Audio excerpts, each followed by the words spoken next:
Hello दोस्तों, जशन health care में आपका स्वागत है। दोस्तों, आज हम बात करने जा रहे हैं टोरेक्स कफ सिरप के बारे में।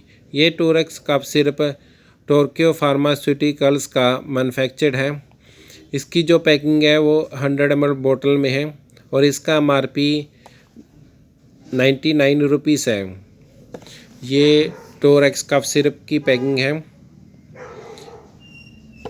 ये अच्छा खासा ब्रांड है, किसी भी केमिस्ट की दुकान से आपको ये आसानी से मिल जाएगा। इसमें जो कंपोजिशन है वो है diphenhydramine, terpin hydrate, ammonium chloride, sodium citrate. दोस्तों, इसका यूज़ खांसी चाहे सूखी या बलगम वाली हो, दोनों में किया जाता है। एलर्जिक कफ में इसका यूज़ किया जाता है। इसकी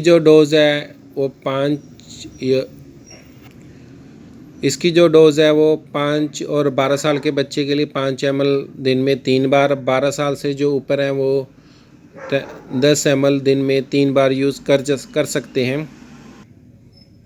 टोरेक्स कफ सिरप का कोई ज़्यादा साइड इफ़ेक्ट नहीं है। फिर भी अगर किसी को डिजीनेस, वॉमिटिंग या स्किन में चकत्ते या बुखार की शिकायत हो तो अपने डॉक्टर को ज़रूर बताएं।